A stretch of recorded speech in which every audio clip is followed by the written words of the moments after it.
¿Qué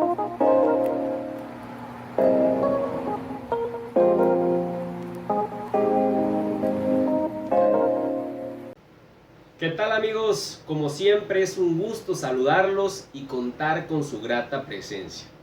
Es muy probable que muy a menudo nos hagamos la siguiente pregunta.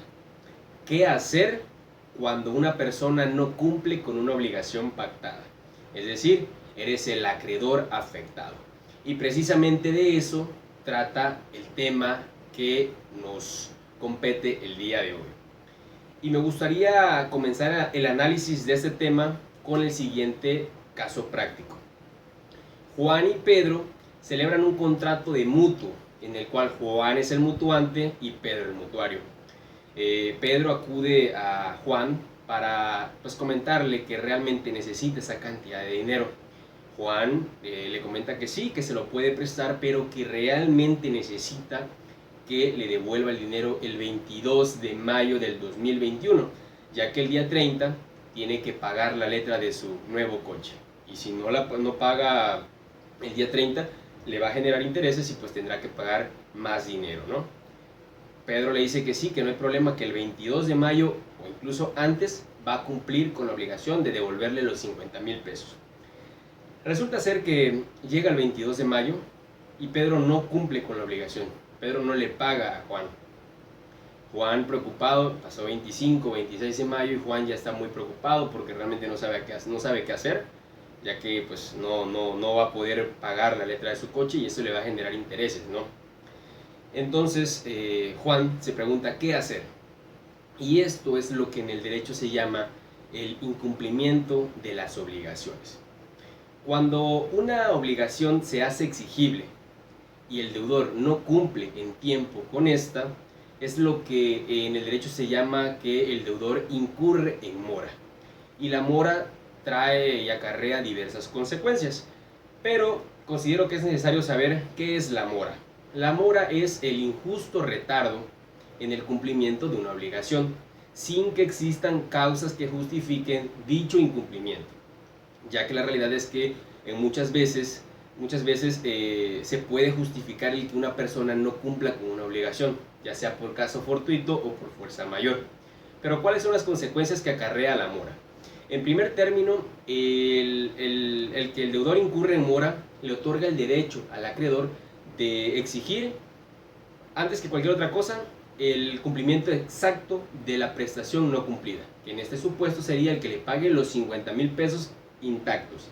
De esta forma también Juan podría solicitar una indemnización moratoria, que en este caso es el pago de los daños y perjuicios ocasionados por el solo y simple retardo en el cumplimiento de la obligación.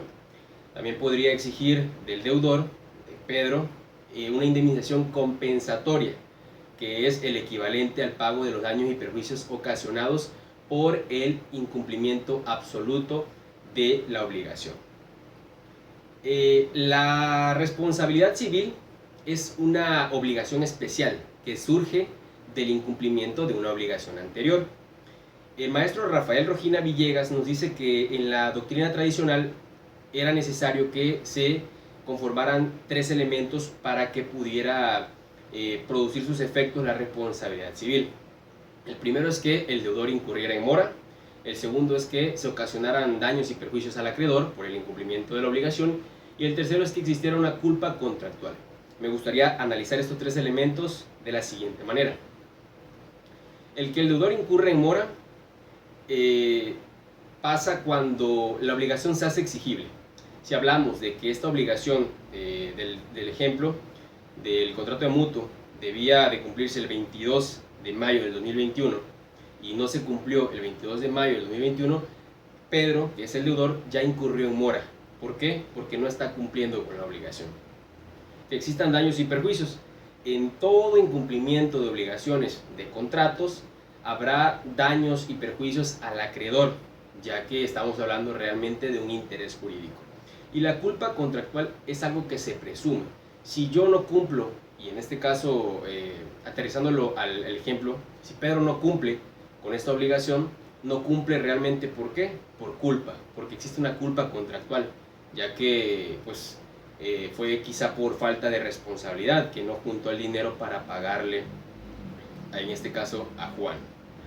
Pero es necesario también analizar lo que es la interpelación, o dicho de otra manera, el momento en el que una obligación se hace exigible.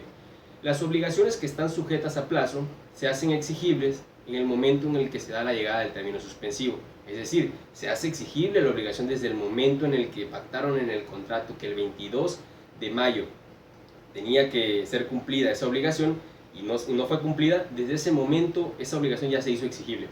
Pero ¿qué ocurre cuando las obligaciones no están sujetas a plazo? Es lo que nos remonta a la legislación de 1870 y nos hace analizar el principio romano, el día interpela por el hombre. Es decir, en aquellas obligaciones que no están sujetas a plazo, es necesario que el acreedor interpele al deudor. Interpelar significa pedir que cumpla con la obligación. Decirle, ¿sabe qué? Pues necesito que me pague porque ya pasó tanto tiempo y usted no me ha pagado. Eso es interpelar, solicitar, pedir, exigir que el deudor pague, que me pague, ¿no? Y esta interpelación puede ser de forma judicial o extrajudicial ante notario o dos testigos.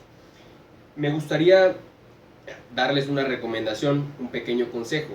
Cuando les ocurra algo similar a este supuesto, yo les aconsejo que acudan primero ante un notario público para solicitarle que mediante fe de hechos notifique al deudor el requerimiento de pago. El decirle, ¿sabe qué? Necesito que me pague, para que posteriormente a esa fe de hechos, a esa notificación realizada por el notario, una vez que pues, el notario les redacte su testimonio, este propio testimonio les puede servir o les va a servir como medio de prueba en el momento en el que ustedes ya acudan ante un juez a solicitar el cumplimiento de este contrato, ¿no? Porque si esperamos a que ocurra la interpelación por medio del emplazamiento, pues tendríamos que esperar a que transcurrieran 30 días, ya que para las obligaciones de dar nos marca el Código Civil que van a hacerse exigibles cuando estas no estén sujetas a plazo 30 días después del momento en el que se hizo la interpelación judicial. Amigos, esto es lo que podemos hacer ante un incumplimiento de contrato. Cuando una persona no cumple en tiempo con una obligación pactada, es lo que podemos hacer, ya que existen en el derecho y específicamente en materia contractual el principio pacta sunt servanda, es decir, todo lo pactado debe ser cumplido, salvo que lo pactado no sea justo, como vimos en el video anterior, denominado la lesión en los contratos.